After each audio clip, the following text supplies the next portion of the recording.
Hi guys, எல்லோருக்கும் வணக்கம். Welcome back to my channel. இன்னைக்கு என்ன வீடியோன்னு பார்த்தீங்கன்னா, இன்னைக்கு வந்து நம்ம பிரெட் புட்டிங் செய்ய போகிறோம். பிரெட் புட்டிங் செய்ய போகிறோம். எப்படி செய்யறதுன்னு பார்க்கலாம். ஃபஸ்ட்டு வந்து நம்ம என்ன பண்ணுறோம், ஃபஸ்ட்டு வந்து நம்ம மிக்சியில் அரைக்க வேண்டியதெல்லாம் அரைச்சிக்கலாம். ஏலக்காய், ஒரு ஏலக்காய் போதும். ஃபஸ்ட்டு நம்ம வந்து இதை மட்டும் சும்மா ஒரு சுற்றிக்கலாம். ஏன்னா அதுக்கப்புறம் ப்ரெட்டு அதெல்லாம் போடும்போது இது ஒழுங்காக அரையாதுல்ல, அதனால.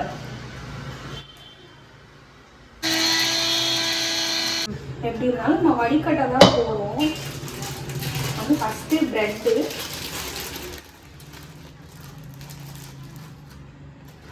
இது வந்து இந்த பேக்கெட்டே 15 ரூபா தான். இதுக்குன்னு வாங்க போனேன், 45 ரூபா பேக்கெட் இருக்கு சொன்னாங்க. அதுக்கப்புறம் இந்த சின்ன பேக்கெட்டே போதும், நான் வாங்கிட்டேன். ஸோ இந்த சைட்ஸ் எல்லாம் ஃபஸ்ட்டு கட் பண்ணிக்கலாம்.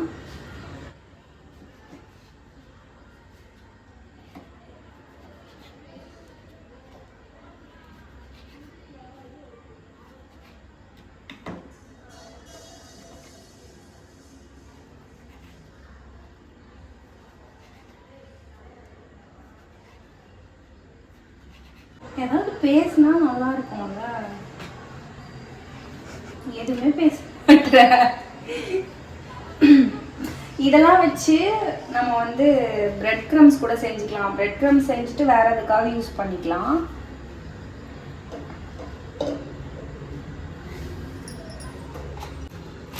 நான் இதை எடுத்து வைக்கிறேன். பிரெட் க்ரம்ஸ் செய்யறதுக்கு எதுவுமே வேஸ்ட் பண்ணக்கூடாது. ஏன்னா பாலில் காஃபியில் போட்டு கலக்கி சாப்பிட்றேன்.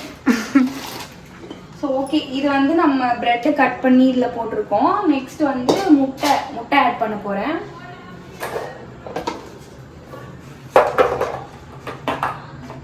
நான் ஒரு 2 முட்டை ஆட் பண்ணுறேன், அவ்வளோதான்.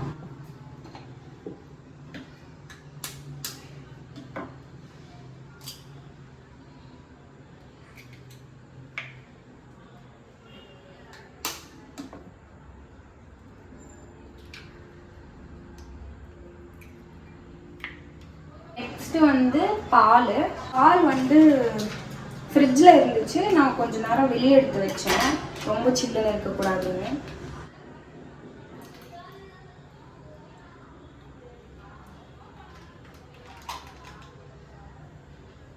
ஒரு 1/2 டம்ளர் இல்லை, ஆல்மோஸ்ட் இந்த அளவுக்கு வந்து பால் ஆட் பண்ணிக்கிறேன். வந்து சர்க்கரை ஒரு 3 ஸ்பூன் அளவுக்கு ஆட் பண்ணிக்கிறேன். இது எல்லாத்தையும் நல்லா ஃபைனாக அரைச்சிட்டு வந்துடலாம்.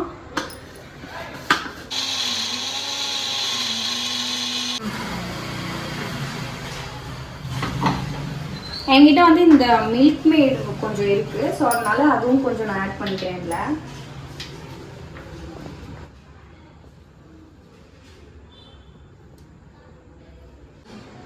ஸோ இதை வந்து வடிகட்டியில் நல்லா வடிகட்டிக்கணும்.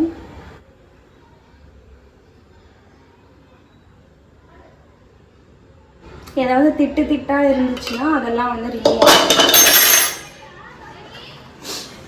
இது வந்து என்னோட ஃபேவரட் கரண்டி. பாருங்க, வந்து நீளமாக இருக்கும், கைப்பிடி இங்கே குட்டியாக இருக்கும். இதை வந்து யூஸ் பண்ணுறதுக்கே சூப்பராக இருக்கும். சரவணா ஸ்டோரில் தான் வாங்கினேன் நான். வாங்கினதுக்கப்புறம் அதான் நோட் பண்ணேன். இங்கே பாருங்கள், இதில் வந்து பிராண்ட் போட்டிருக்கு, பட்டர்ஃப்ளைன்னு போட்டிருக்கு. பட்டர்ஃப்ளை பிராண்டோட ஸ்பூனா இது. வடிகட்டினோட இது நல்லா ஸ்மூத் பேஸ்ட்டாக வந்துருச்சு. இப்போ வந்து நம்ம இந்த மிக்சர் அரைச்சி ரெடியாக வச்சுருக்கோம். இப்போ நம்ம இதுக்கு வந்து கேரமல் ரெடி பண்ணிக்கலாம். அதுக்கு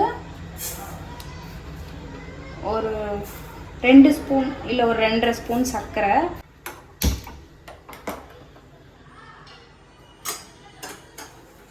இதில் வந்து கொஞ்சமாக நம்ம தண்ணி ஊற்றணும். சர்க்கரை கரையிற அளவுக்கு தண்ணி ஊற்றினா போதும். போன தடவை நம்ம எதுக்கோ செஞ்சோமே, சுகர் சிரப், பனானா கேக்.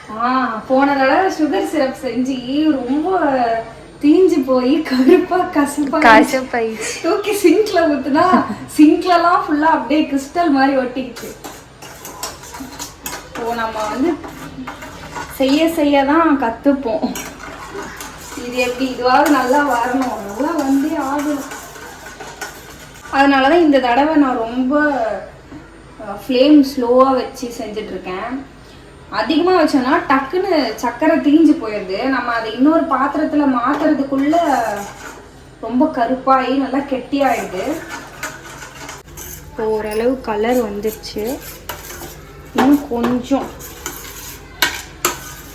லைட்டாக கலர் மாறின உடனே ரெடியாக நான் பக்கத்தில் பாத்திரம் வச்சுருக்கேன் ஊற்றுறதுக்கு.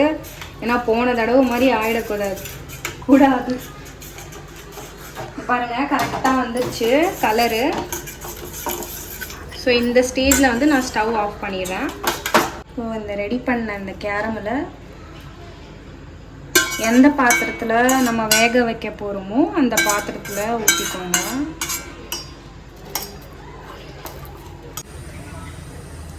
இன்னும் கொஞ்சம் கூட நாங்கள் தண்ணி ஆட் பண்ணியிருக்கணும். அதனால் ஊற்றின உடனே கெட்டியாயிடுச்சு நல்லா. இன்னும் கொஞ்சம் கூட எக்ஸ்ட்ரா தண்ணி ஆட் பண்ணியிருந்தா நல்லா லிக்விடாக இருந்திருக்கும்.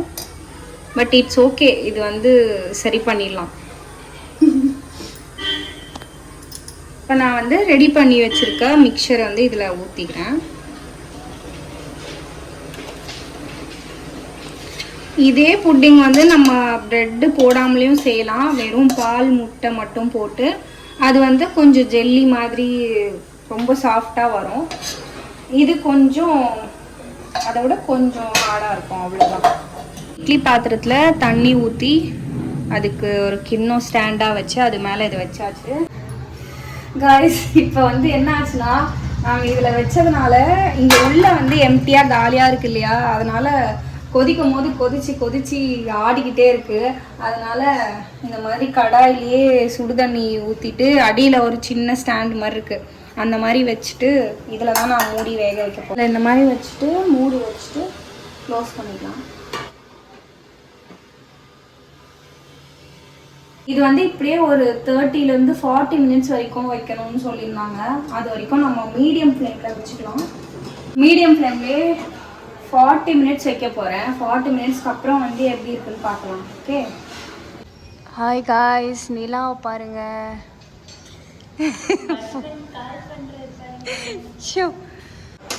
45 மினிட்ஸ் ஆயிடுச்சு. தண்ணிலாம் வற்றி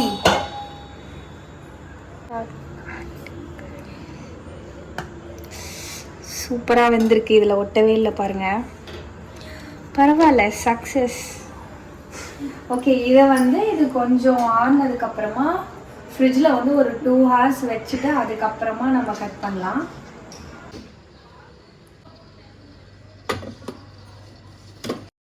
காய்ஸ், நம்ம இப்போ ஃப்ரிட்ஜில் வச்சுருக்கோம், அது செட் ஆகட்டும். மீன் டைமில் வந்து நம்ம டின்னர் ப்ரிப்பேர் பண்ணி சாப்பிட்றலாம். ஏன்னா ரொம்ப பசிக்குது, டைம் வேறு ஆயிடுச்சு, 10 மணிக்கு மேலே ஆயிடுச்சு. ஸோ அது செட் ஆகிற டைமில் குயிக்காக வந்து தோசை சட்னி தான் ரெடி பண்ண போகிறேன். பிரிஞ்சி சாதம் செய்கிறதுக்காக புதினா வாங்கி வச்சுருந்தேன். ஸோ கொஞ்சம் புதினா இருக்குது, அதனால் கொஞ்சம் புதினா நிறைய தேங்காய் போட்டு புதினா தேங்காய் சட்னி மாதிரி பண்ண போகிறேன். எண்ணெய், கொஞ்சம் கடலைப்பருப்பு, காஞ்ச மிளகா, பச்சை மிளகாய் இல்லை அதனால் காஞ்ச மிளகாய் மட்டும் போடுறேன். பூண்டு, சின்ன வெங்காயம், கொஞ்சமாக புளி ஆட் பண்ணிட்டேன். புதினா கூட கொஞ்சமாக கொத்தமல்லியும் இருந்துச்சு. ஸோ நல்லா வாஷ் பண்ணி ஆட் பண்ணிட்டேன். ஆக்சுவலி இந்த புட்டிங்கில் ஒன்று சொல்ல மறந்துட்டேன். அதில் வந்து வெண்ணிலா எக்ஸ்ட்ராக்ட், வெண்ணிலா எசன்ஸ் வந்து ஆட் பண்ணுவாங்க. எதுக்குன்னா முட்டை டேஸ்ட்டு வராமல் இருக்கிறதுக்காக. ஆமாம், அதுக்கு பதில் தான் வந்து ஏலக்காய் ஆட் பண்ணியிருக்கோம். ஸோ முட்டை டேஸ்ட் அந்த அளவுக்கு வராது, அதோட ஏலக்காய் ஃப்ளேவரே நல்லா வரும். எல்லாம் நல்லா வதங்கினதுக்கப்புறமா தேங்காய் சேர்த்து அரைச்சிக்க போகிறேன். இதில் வந்து தேங்காய் தான் நிறைய இருக்குது என்கிட்ட. கொஞ்சமாக புதினா, தேங்காய் நல்லா டாமினேட்டிங்காக இருக்கும், நல்லா தான் இருக்கும் இந்த டைப் சட்னியும். ஸோ நல்லா ஆறுனதுக்கப்புறமா அரைச்சிட்டு எடுத்துகிட்டு வந்தாச்சு.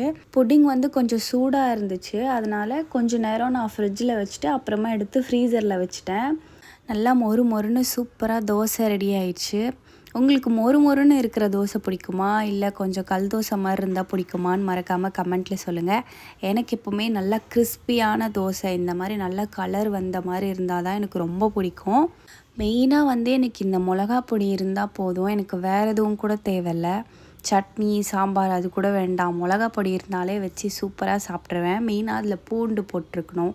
பூண்டோட ஃப்ளேவர் எனக்கு இன்னும் ரொம்ப பிடிக்கும்.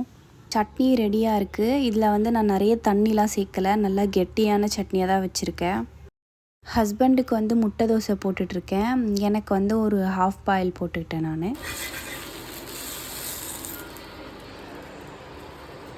மிளகா பொடி ரெடியாக இருக்குது. இது ஒன்றும் இல்லை, ரெட் சில்லி பவுடர், பூண்டு, எண்ணெய், உப்பு, அவ்வளோதான்.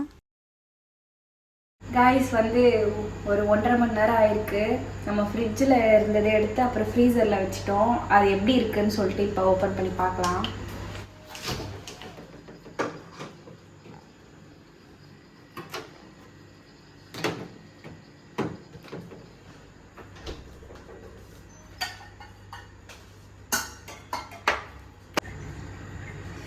இதை வந்து ஓரத்தில் அந்த கத்தியில் எப்படி எடுத்துட்டு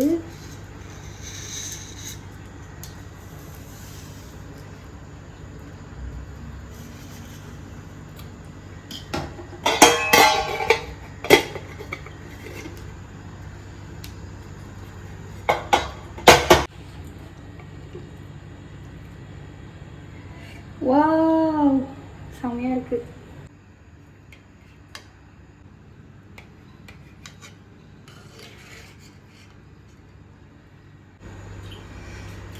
செம்மையாக இருக்கு. எனக்கு என்னமோ இது சீம்பால் சாப்பிட்ற மாதிரி இருக்கு, நல்லா இருக்கு.